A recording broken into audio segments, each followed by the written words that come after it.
नमस्कार, जय हिंद साथियों। एक बार फिर से स्वागत है आपका मेरे यूट्यूब चैनल स्टडी विद सागर में।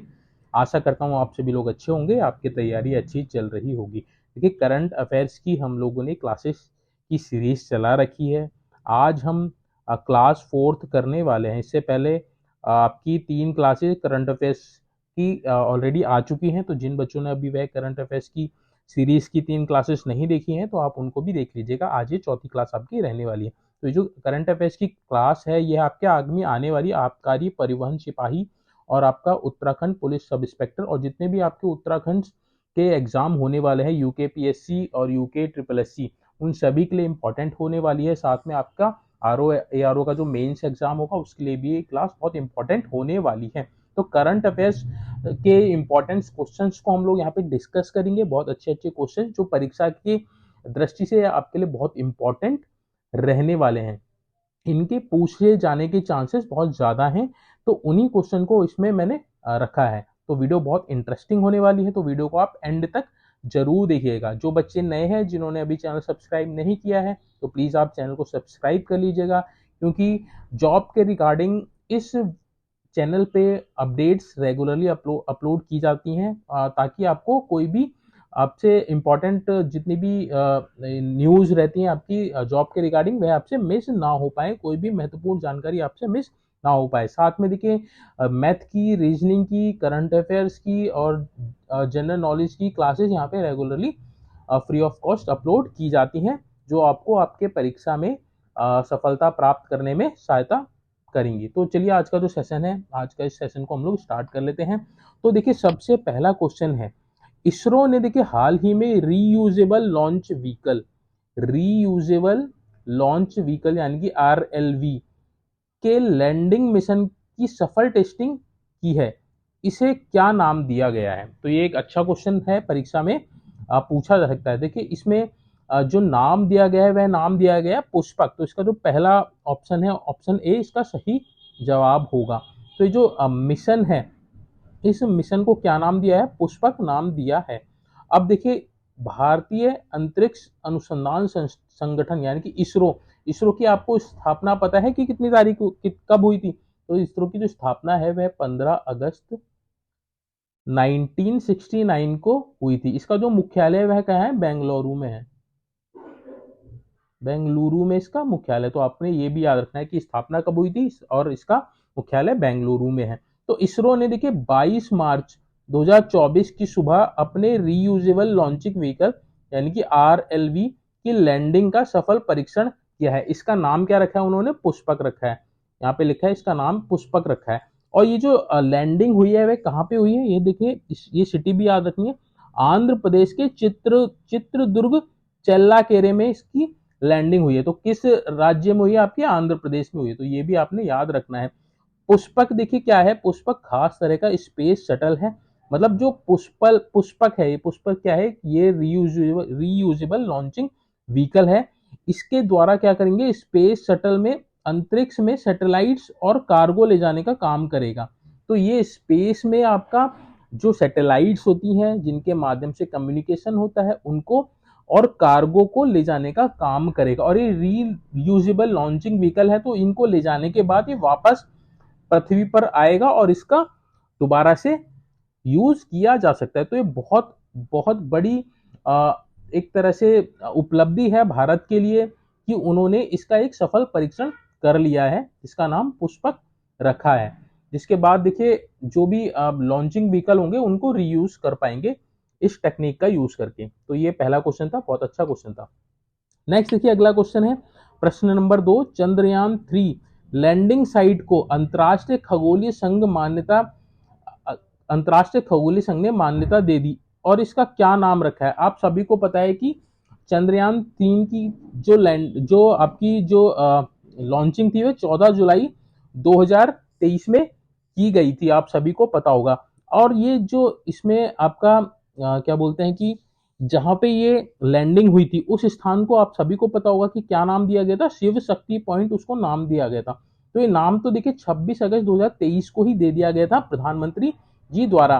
चंद्रयान ने जहां पे लैंडिंग की थी, तो उसको क्या नाम दिया था? शिव शक्ति पॉइंट दिया था। बट इसको मान्यता अब अंतर्राष्ट्रीय खगोलीय संघ द्वारा भी दे दी गई है।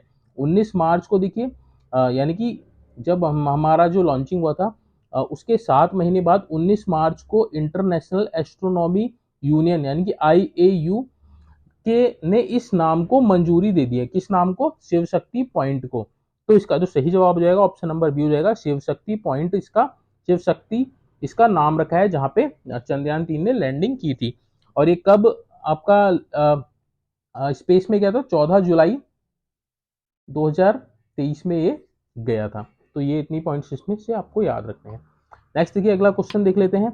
अभी हाल ही में वर्ल्ड हैप्पीनेस रिपोर्ट 2024 जारी की गई है, जिसमें दुनिया का सबसे खुशहाल देश कौन बना है? तो आप सभी को पता है, फिनलैंड इसका सही आंसर है, ऑप्शन नंबर सी।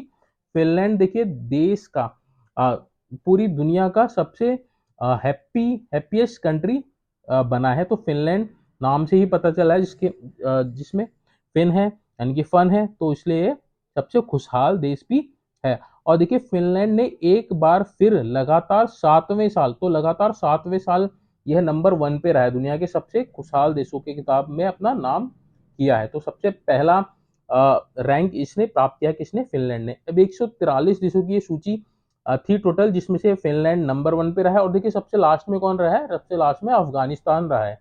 तो लास्ट में कौन रहा है ये भी आपको याद रखना है, अफगानिस्तान रहा है। अफगानिस्तान रहा है, तो ये लास्ट वाला भी आपको याद रखना है। तीसरा आपने क्या याद रखना है कि भारत का स्थान कौन सा है। तो देखिए खुशहाली सूचकांक में भारत पिछले साल की तरह 126वें स्थान पर है। तो भारत का जो स्थान है यानी कि इंडिया का जो स्थान है, इसमें इंडिया का 126वां स्थान है। तो आपने 3 चीजें इसमें याद रखनी है। पहला स्थान फिनलैंड का है, लास्ट अफगानिस्तान है और भारत का स्थान 126वां है। जबकि भारत के पड़ोसी देश देखिए चीन का 60वां है, नेपाल का 93 है, पाकिस्तान का 108वां स्थान है। इसका मतलब पाकिस्तान भारत से ज्यादा खुशहाल देश है इस रिपोर्ट के अनुसार। म्यांमार 118वां स्थान है, श्रीलंका का 128वां, बांग्लादेश का 129वां स्थान है। अब देखिए ये जो रिपोर्ट है, ये रिपोर्ट कौन जारी करता है? ये आपका संयुक्त राष्ट्र सतत विकास समाधान नेटवर्क यानी कि UNSDSN द्वारा प्रकाशन इसका किया जाता है, जो संयुक्त राष्ट्र की एक पहल है। तो ये इतनी पॉइंट्स इसको याद रखने हैं आपने। वर्ल्ड हैप्पीनेस रिपोर्ट में फिनलैंड ने नंबर 1 स्थान प्राप्त किया है, सबसे लास्ट अफगानिस्तान है और भारत का स्थान 126वां है। चलिए आगे बढ़ते हैं, अगला क्वेश्चन देख लेते हैं। हाल ही में साइमन हैरिस किस देश के सबसे युवा प्रधानमंत्री बने हैं? तो इसका जो सही जवाब है वह ऑप्शन नंबर ए है, आयरलैंड के। आयरलैंड के देखिए हाल ही में साइमन हैरिस जो भारत मूल के हैं, तो इस इंपॉर्टेंट इसलिए हो जाता है क्योंकि ये भारत मूल के हैं। तो भारत मूल के ये हैं साइमन हैरिस, जो आयरलैंड के सबसे युवा प्रधानमंत्री बने। तो ये जो आपके साइमन हैरिस हैं, ये सबसे यंगेस्ट संसद भी थे आयरलैंड के। अब इनको आयरलैंड का प्रधानमंत्री बना दिया गया। देखिए साइमन हैरिस बने आयरलैंड के सबसे युवा प्रधानमंत्री। इनकी उम्र कितनी है? 37 साल की उम्र है और ये भारतीय मूल के हैं। अब इससे बात कर लेते हैं, इससे पहले कौन थे? इससे पहले देखिए लियो वार्डकर आयरलैंड के PM थे। इनको हटा के अब कौन बन गए? साइमन हैरिस बन गए। तो ये नाम आपने याद रखना है, इंपॉर्टेंट है परीक्षा की दृष्टि से। यहाँ इनकी इमेज भी आप देख पा रहे होंगे। देखिए जो आयरलैंड है, आयरलैंड की जो राजधानी है डबलिन है और आयरलैंड की जो मुद्रा है वह डॉलर है। तो ये पॉइंट्स भी आपको इसमें याद रखने हैं। चलिए आगे बढ़ते हैं, अगला क्वेश्चन देख लेते हैं। अगला क्वेश्चन है आपका फिफ्थ क्वेश्चन है आपका माजुली मास्क। अगला क्वेश्चन है आपका माजुली मास्क, जिसका हाल ही में GI टैग मिला है। देखिए हाल ही में माजुली मास्क को GI टैग मिला है, ये किस राज्य से संबंधित है आपने बताना है। तो आपको पता होगा कि माजुली द्वीप एक द्वीप है, माजुली द्वीप, वो कहाँ है? आपका असम में है। कहाँ है? असम में है। तो ये जो माजुली मास्क है ये भी असम राज्य से ही संबंधित है। तो इसका जो सही जवाब हो जाएगा ऑप्शन नंबर ए हो जाएगा, सॉरी ऑप्शन नंबर बी हो जाएगा, असम। असम के माजुली मास्क को हाल ही में GI टैग दिया गया है। मास्क आप यहाँ पे देख पा रहे होंगे, इनका जनरली यूज दुर्गा पूजा के समय पे किया जाता है। तो देखिए दुनिया के सबसे बड़े नदी द्वीप माजुली, तो ये दुनिया का सबसे बड़ा नदी द्वीप है माजुली, जो असम में है, को अपने पारंपरिक शिल्प माजुली मास्क निर्माण और माजुली पांडुलिपि पेंटिंग यानी कि माजुली मास्क के लिए और माजुली पांडुलिपि पेंटिंग के लिए भारत सरकार से 2 प्रतिष्ठित भौगोलिक संकेत जीआई टैग प्राप्त हुए हैं। अब देखिए जीआई टैग की बात करें तो जीआई टैग एक तरह से आपको सुरक्षा प्रदान करता है। 2003 में जीआई टैग देने की शुरुआत हुई थी। तो जीआई टैग देने की शुरुआत कब हुई थी? 2003 में हुई थी।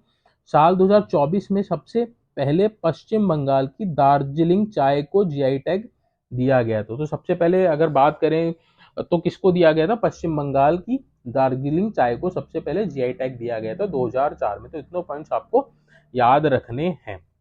चलिए आगे बढ़ते हैं, अगला क्वेश्चन देख लेते हैं। अगला क्वेश्चन है आपका, हाल ही में भारत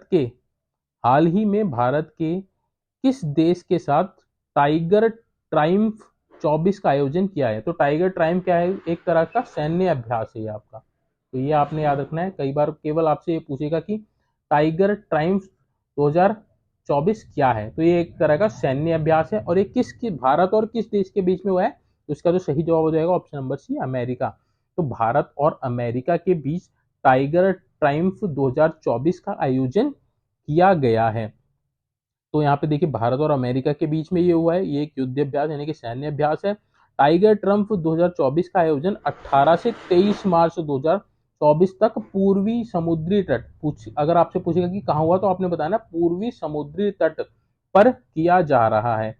तो ये जो आपका अभ्यास है, युद्धाभ्यास है, यह दोनों देशों के बीच एक द्विपक्षीय त्रिसेवा मानवीय सहायता और आपदा राहत सैन्य अभ्यास। तो आपदा के समय अगर एक दूसरे की मदद करनी पड़े तो उसकी एक तरह की अभ्यास ये था। इस तरह का देखिए पहला टाइगर ट्रम्प जो था 3 नवंबर से 21 नवंबर 2019 को आंध्र प्रदेश के विशाखापत्तनम और काकीनाड के तटों पर आयोजित किया था। तो आपसे ये भी पूछ सकता है कि पहला टाइगर ट्रम्प कब हुआ था? तो आपने बताने कि 3 से 21 नवंबर 2019 को हुआ था। कहाँ हुआ था? तो आपने बताना आंध्र प्रदेश में विशाखापत्तनम और काकीनाडा तटों पे हुआ था।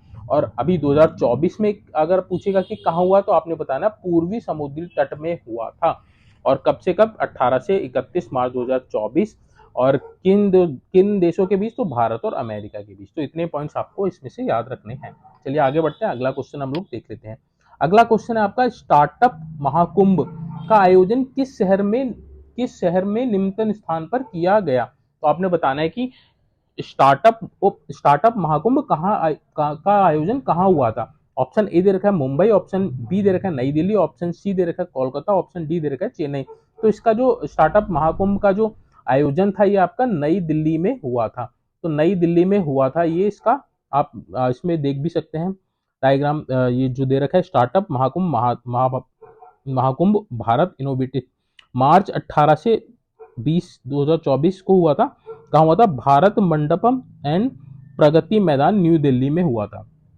तो ये देखिए स्टार्टअप क्षेत्र में सहयोग को बढ़ावा देने के लिए यानी कि स्टार्टअप को बढ़ावा देने के लिए 3 दिवसीय स्टार्टअप महाकुंभ का आयोजन नई दिल्ली भारत मंडपम में किया गया था। तो इसका आयोजन 18 से 20 मार्च तक हुआ था।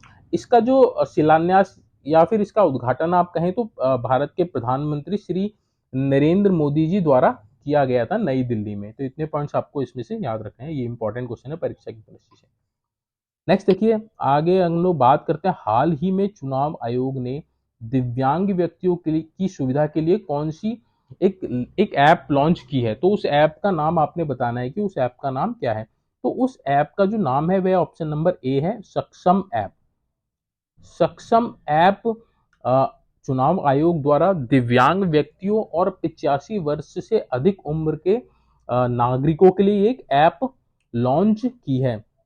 तो देखिए दिव्यांगों के लिए आसान मतदान की सुविधा के लिए इसको डिजाइन किया गया है। इस पहल का उद्देश्य 85 वर्ष से अधिक आयु के मतदाता और 40% बेंचमार्क विकलांगता वाले विकलांग व्यक्तियों की जरूरत को पूरा करना है। तो 85 वर्ष से अधिक के जितने भी बुजुर्ग हैं और जो व्यक्ति जो 40% से अधिक डिसेबिलिटी के शिकार हैं तो उनके लिए ये एक ऐप क्रिएट की गई है चुनाव आयोग द्वारा, सक्षम ऐप। तो इस ऐप के माध्यम से क्या करेंगे, आप अपना जो वोटर आईडी के लिए इनरोलमेंट कर सकते हैं, नया आवेदन कर सकते हैं, आप अपने आप किस बूथ के अंतर्गत आते हैं, कहाँ पे आपका वोट होगा, उसकी जानकारी आप यहाँ घर बैठे से ऐप के माध्यम से प्राप्त कर सकते हैं।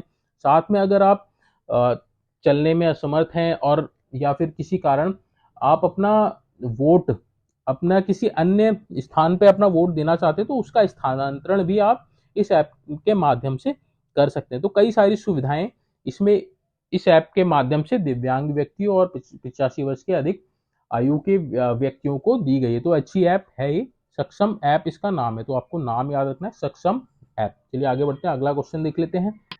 अगला क्वेश्चन है आपका अगला क्वेश्चन है 9th क्वेश्चन आपका। हाल ही में पहला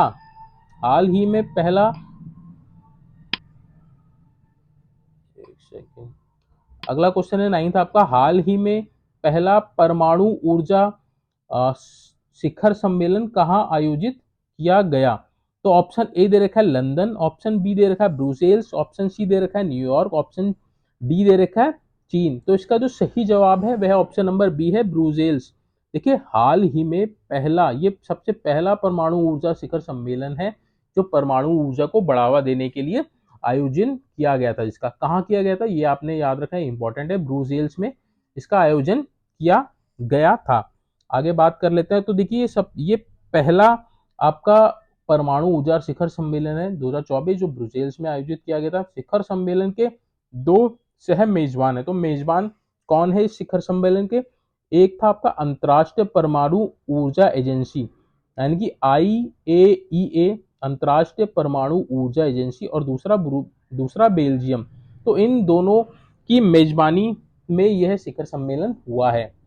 और देखिए इस शिखर सम्मेलन का मुख्य विषय क्या था? परमाणु ऊर्जा की क्षमता को समझना और उसको अधिकतम करना, उसको बढ़ाना। तो ये आपका बहुत इंपॉर्टेंट है परीक्षा की दृष्टि से कि पहला परमाणु ऊर्जा शिखर सम्मेलन कहाँ हुआ था। तो आपने बताना है ब्रुसेल्स में हुआ था। ऑप्शन बी इसका सही जवाब हो जाएगा। चलिए आगे बढ़ते हैं और आज का ये अंतिम क्वेश्चन है इस करंट अफेयर्स क्लास का। देखिए अगला जो फाइनल क्वेश्चन है ये है एबेल पुरस्कार 2024 किसने जीता, जिसे कभी कभी गणित का नोबेल पुरस्कार भी कहा जाता है? तो देखिए एबेल पुरस्कार है ये, इसको गणित का नोबेल पुरस्कार भी कहा जाता है। तो 2024 के लिए एबेल पुरस्कार किसको दिया है यह आपने बताना है। तो ऑप्शन ए दे रखे आपका लुइस कैफ्रेली, ऑप्शन बी दे रखा है Dennis Parnell Sullivan, option C Michel Talagrand, option D Jean Pierre Serre. तो इसका जो सही जवाब है ऑप्शन नंबर सी है। एबेल पुरस्कार 2024 मिशेल टेलग्रैंड को दिया गया है उनकी गणित में खोज के लिए। तो इसको गणित का नोबेल पुरस्कार भी कहा जाता है। नाम आपने याद रखना है, मिशेल टेलग्रैंड को एबेल पुरस्कार 2024 से नवाजा गया है। तो देखिए मिशेल टेलग्रैंड को संभाव्यता सिद्धांत और यादृच्छिकता को समझने में उनके अभूतपूर्व कार्य के लिए 2024 एबेल पुरस्कार से सम्मानित किया गया है। एबेल पुरस्कार को अक्सर गणित के नोबेल पुरस्कार के नाम से भी जाना जाता है। तो ये आपने इसको याद रखना है। कई बार आपसे पूछेगा कि गणित का नोबेल पुरस्कार किसे कहा जाता है, तो आपने बताना है एबेल पुरस्कार को कहा जाता है। तो ये पुरस्कार देखिए कौन देता है? Norwegian Academy of Science and Letters ने French National Centre for Scientific Research यानी कि CNRS पेरिस फ्रांस के मिशेल टेलग्रैंड को 2024 का एबेल पुरस्कार से सम्मानित किया गया है। तो ये इसका आंसर है, ऑप्शन सी इसका सही जवाब है। एबेल पुरस्कार 2024 मिशेल टेलग्रैंड को मिला है। तो ये इतने पॉइंट्स आपको याद रखने। तो ये आज की करंट अफेयर्स की क्लास थी। होप सो आपको क्लास अच्छी लगी होगी, आपको क्वेश्चंस अच्छे लगे होंगे। अगर आपका कोई डाउट है तो प्लीज़ कमेंट बॉक्स में उसको मेंशन कर दीजिएगा। मैं कोशिश करूंगा आपका जो डाउट है उसको क्लियर कर सकूं। साथ में अगर आपका कोई अन्य और भी डाउट है तो आप जरूर कमेंट बॉक्स में उसको लिखिएगा। मैं कोशिश करता हूं कि आपके जितने भी कमेंट्स हैं उनको ज़्यादा से ज़्यादा रिप्लाई कर सकूं। तो चलिए आज का जो सेशन है इसको यहीं पे एंड अप करते हैं। जल्दी हम नेक्स्ट वीडियो के साथ आएंगे। तब तक आप अपनी तैयारी को जारी रखिए। Thank you so much for watching this video.